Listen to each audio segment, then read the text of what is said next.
আমি আত্মাক পৰিচয় বিচৰা নাই, বিচাৰিবলৈ চিন্তা কৰিবলৈ সময় পোৱা নাই, দেহৰ সুখত মগ্ন, ইন্দ্ৰিয় সুখত মগ্ন।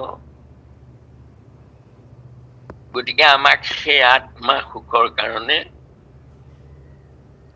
দুয়োজনা গুৰুৱে আমাক প্ৰস্তুত কৰিছে।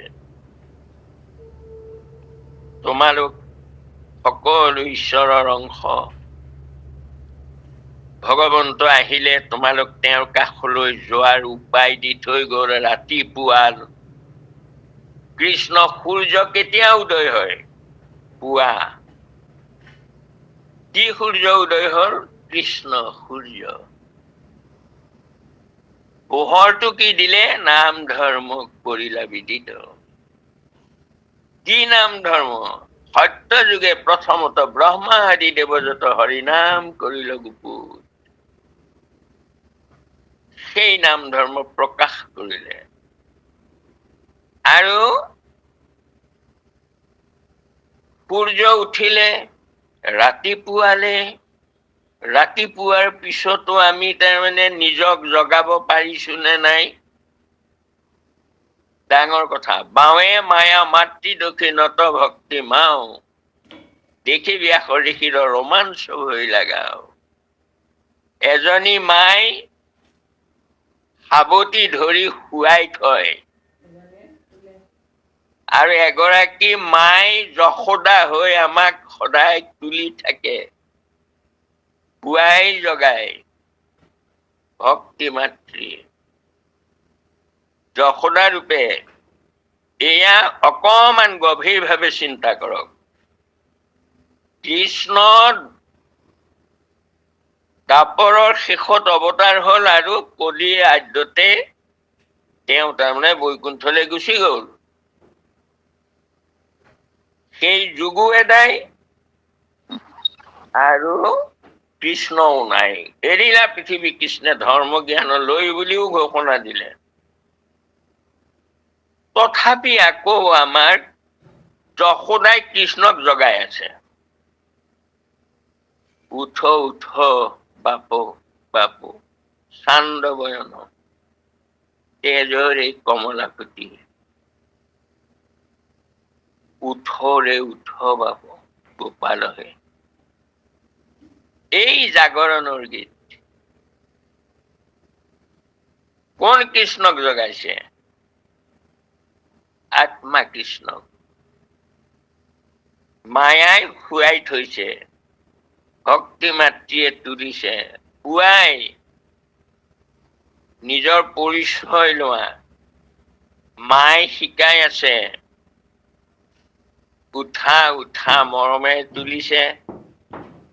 গতিকে সাৰ পোৱা, উঠা। সূৰ্যৰ পোহৰ দেখিছানে নাই দেখা? সূৰ্য ওলাই গল, পোহৰ দিলে।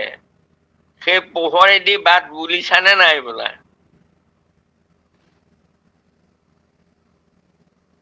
গতিকে পোহৰ দিলে, সেই পোহৰেদি গতি কৰা। কি পোহৰ? নাম ধন, নামৰ জ্যোতি।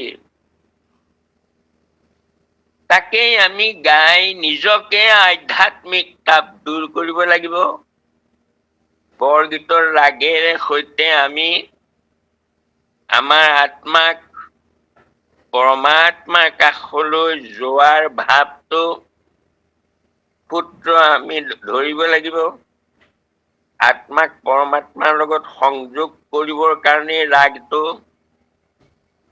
আৰু তাৰ পিছত আমি সেই গীত ভাগ গাই গাই ভক্তি মাতৃয়ে আমাক ইমান কৃপাৰে তুলি আছে, আমি কিয় সাৰ নেপাওঁ?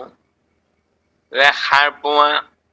সাৰ পাই লৈ যেতিয়া সাৰ পালো, দিনত সেই কৃষ্ণ গুণকে গোৱা। নিৰন্তৰে বোলা ৰাম ৰাম। ৰাতিপুৱাই নিজক প্ৰস্তুত কৰি লোৱা, আৰু মনেৰে ঈশ্বৰৰ নাম গাই গাই তেওঁৰ লীলা গুণবোৰ গাই থাকা। যদি গোটেই দিনটো গাই থাকিব নোৱাৰো, য'তে ত'তে গাব নোৱাৰো, গতিকে সময় উলিয়াই লৈয়ে গোৱা। দুপৰীয়া গোৱা, ৰাতিপুৱা গোৱা, দুপৰীয়া গোৱা, ভাটিবেলা গোৱা, সন্ধ্যা গোৱা। সেয়াও আমি 4 প্ৰসংগ আমি কৰিবই নোৱাৰো। নোৱাৰাৰ কাৰণে অন্ততঃ 2 বাৰ কৰা,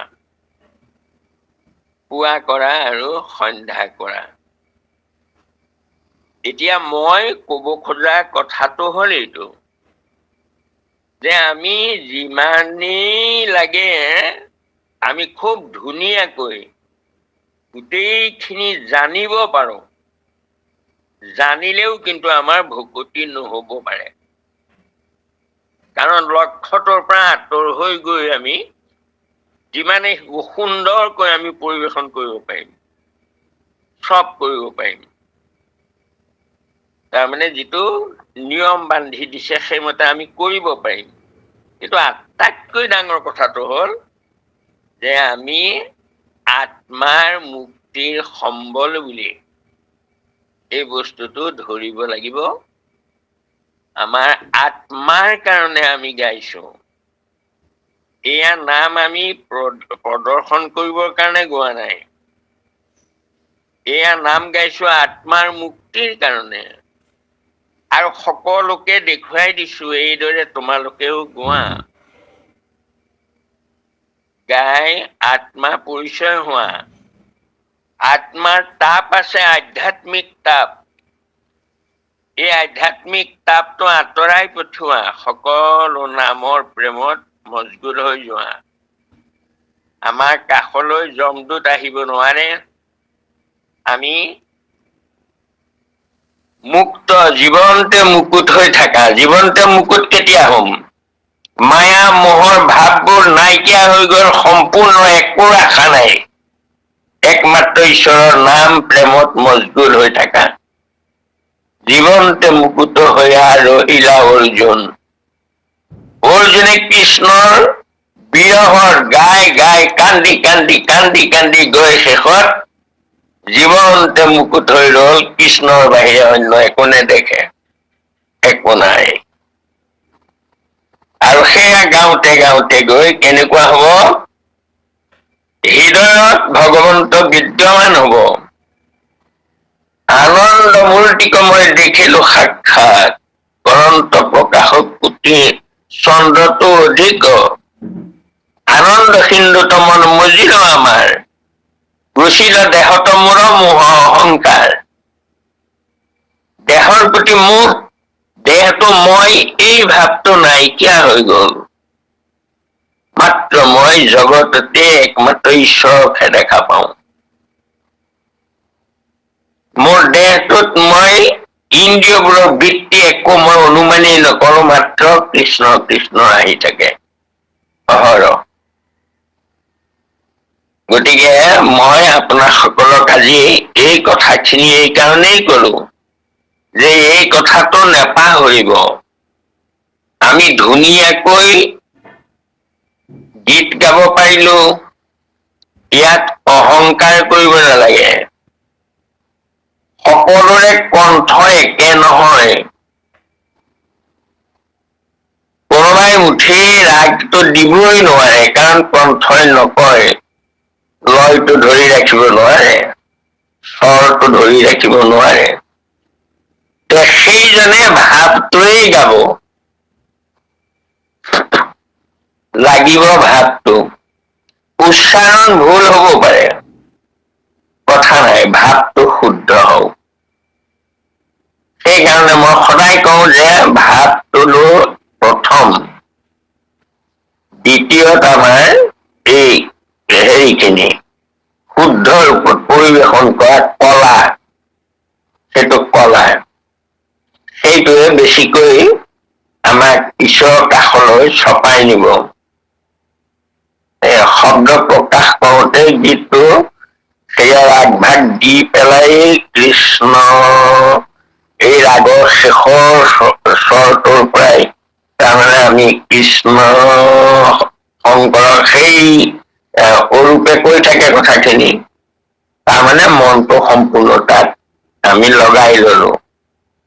আৰু লৈ আমি যি সময়ত কীৰ্তন কৰি আছো, অন্য চিন্তা কোনো আমাৰ কাণে নুশুনে। আমি হাতে পাছে সাজু হৈ ল'ব লাগিব। যাকে কিবা গন্ধ এটা পাইছে, ভালেই হওক বেয়াই হওক, সেইটোলে মন যাব নোৱাৰিব। কাণে কিবা শব্দ এটা স্পৰ্শ কৰি শুনিবই, কাণে শুনাটো তাৰ কাম, কিন্তু মনটো লগাই দিব নালাগে। আমি নিজকে প্ৰস্তুত কৰা এয়া সময়, নিজে নিজৰ বাট বাছি লোৱা সময়, নিজে নিজক উদ্ধাৰ কৰাৰ সময়, আৰু নিজৰ ধৰ্ম নিজে বুজি পাই লৈ আমাৰ কৰ্তব্য বুজি পোৱা সময় এইটো। যি কি নহওক, তাৰ কাৰণেই এই অনুষ্ঠান পতা হৈছে, আত্মানুসন্ধান অনুষ্ঠান এয়া। ভক্তি সুধা সন্ধানী সত্ৰ, ভক্তি মথন আছে, নামামৃত সন্ধানী সত্ৰ আছে, জ্ঞান সন্ধানী সত্ৰ আছে। আমাৰ সকলোৰে লক্ষ্য উদ্দেশ্য এটা, ভক্তি সাধনা সত্ৰ আছে। আমাৰ লক্ষ্য আমি ঈশ্বৰক বুজি পাম, আমি ঈশ্বৰক জানিম, আমি ঈশ্বৰৰ অংশ পৰিচয় হব, ঈশ্বৰৰ কাষলৈ যাম। দুয়োজনা গুৰুৰ অৱদান পৰিশুদ্ধ ৰূপত আমি ৰক্ষা কৰি নিজেও উপলব্ধিৰ মাজেদি উপলব্ধি কৰি আনকো কৰাম। আপুনি আচৰি ধৰ্ম আনকো শিকায়, এই ভাগৱত ধৰ্ম জানা নিমিৰাই। সমস্ত ভক্তিপ্ৰেমী বা বান্ধৱ আই মাতৃৰ চৰণলৈ মোৰ ভক্তিভৰা সেৱা নিবেদন কৰি মোৰ মন্তব্য ইমানতে সামৰণি মাৰিলো। কৃষ্ণ মাধৱ মাধৱ।